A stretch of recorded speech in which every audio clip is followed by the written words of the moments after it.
Salut mes chers élèves de l'EB9. J'espère que vous soyez en bonne santé. Dans cette vidéo, on va continuer l'explication de l'activité 4 du chapitre 1 pour continuer l'explication du passage des aliments en nutriments. N'oubliez pas de préparer vos outils et de suivre les instructions suivantes.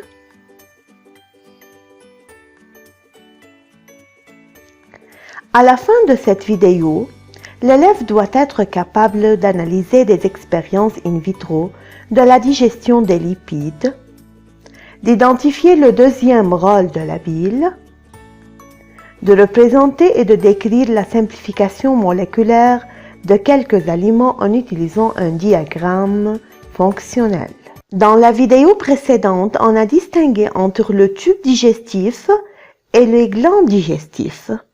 De même, on a étudié la digestion des protéines dans l'estomac sous l'action de la pepsine qui les transforme des protéines en peptides et la digestion des protéines dans l'intestin grêle sous l'action de la trypsine qui les transforme en peptides puis en acides aminés. Finalement, on a expliqué le premier rôle de la bile sécrétée par le foie puis envoyé vers l'intestin grêle pour rendre le milieu basique pour le bon fonctionnement des enzymes. Si on continue notre voyage dans l'intestin grêle, on va étudier la digestion des lipides et du maltose, spécifiquement dans cette vidéo, la digestion des lipides qui se trouvent dans les aliments comme l'huile, la beurre et les produits laitiers, et qui contiennent des molécules de lipides. Voilà une goutte de l'huile qui contient des molécules de lipides. Mais quelle relation y a-t-il entre la digestion des lipides et la bile? En réalité, les lipides sont des hydrophobes. Voilà des gouttelettes d'eau qui demandent à l'huile ou bien à une gouttelette de l'huile de sortir ensemble. Alors, la gouttelette de l'huile refuse et dit qu'elle ne veut pas se mélanger avec l'eau. On dit que l'huile est un hydrophobe. Hydro pour l'eau, phobe, c'est-à-dire n'aime pas. Rappelez mes élèves que la digestion nommée hydrolyse est un processus de décomposition qui nécessite la présence de l'eau. Mais les lipides ne se mélangent pas avec l'eau. Voyez, c'est de l'huile, c'est de l'eau. Mais ils ne peuvent pas être hydrolysés avant d'être émulsionnés. Mais c'est quoi émulsionner? Faites attention très bien. L'émulsion, mes petits, c'est le processus de simplifier les larges molécules de lipides, c'est-à-dire les grandes gouttelettes de l'huile par exemple, en des gouttelettes plus petites qui restent dispersées, c'est-à-dire réparties partout dans l'eau. Regardez le schéma. Voilà, les particules de l'huile sont dispersées dans toutes les parties dans l'eau. Alors, l'émulsion transforme cette grande molécule, ou bien cette grande goutte de l'huile, en des petites gouttelettes de l'huile, ce qui facilite sa digestion. Alors, l'intérêt de l'émulsion, c'est qu'elle facilite le travail des enzymes, par suite la digestion des lipides. Alors on peut conclure le deuxième rôle de la bile qui est l'émulsion des lipides dans le but de faciliter leur digestion par leurs enzymes. L'enzyme se trouve très fatigué de casser une grande goutte de l'huile, mais il trouve cela facile lorsque les gouttelettes de l'huile deviennent plus petites.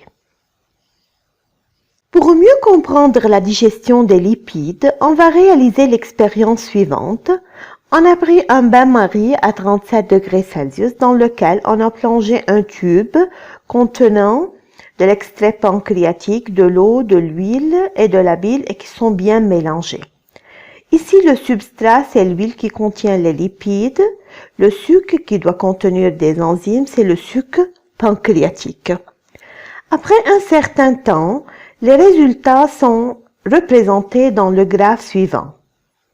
Le graphe suivant contient deux courbes, dont le premier représente la variation du taux de l'huile durant le temps et le deuxième représente la variation de taux des acides gras durant le temps.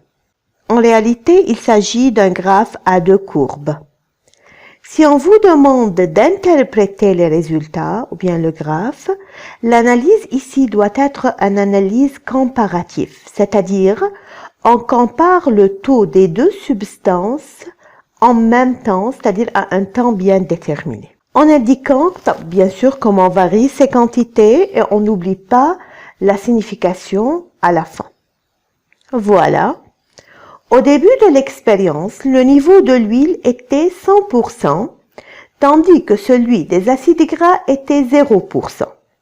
Le niveau de l'huile diminue pour s'annuler, alors que celui des acides gras augmente pour devenir 100% au temps de 180 minutes. Ceci indique que l'huile se transforme en acide gras. Voilà, c'est la signification. Si on va conclure, on dit que l'extrait pancréatique contient une enzyme qui hydrolyse les lipides. Bien sûr, il les hydrolyse en acide gras. Alors, si on va regarder de plus proche, on remarque que le suc pancréatique contient trois enzymes. La trypsine qui agit sur les protéines, l'amylase pancréatique qui agit sur l'amidon et la lipase qui agit sur les lipides. Si on va représenter cette digestion à l'aide d'un diagramme fonctionnel, on dessine les molécules des lipides tout d'abord entassées l'une contre l'autre, puis on dessine une flèche sur laquelle on représente la bile. Après, on dessine ces molécules de lipides qui sont dispersées sous l'action de la bile, c'est-à-dire on les dessine émulsionnées. Après, on additionne la lipase qui est l'enzyme convenable. Et finalement, on obtient des acides gras dispersés et de glycérol. Ils sont séparés. Pour chaque glycérol, on a 3 acides gras correspondants. Faites attention, lorsqu'on fait un diagramme fonctionnel, il faut bien annoter chaque dessin, ou bien on utilise une légende si vous voulez, et n'oubliez jamais de mettre le titre. Finalement, mes chers, après visionner la vidéo pour plusieurs fois, il faut étudier à la page 4 du guide support le rôle de la bile. Dans le tableau 5, les colonnes 1, 2, 3, 4 et 5 sont les informations reliées à l'amylase pancréatique et au suc intestinal. Et résoudre les questions numéro 17, partie A, sont les deux derniers mots et la partie B, page 16 et 17. J'espère que vous soyez en bonne santé. Merci pour votre attention.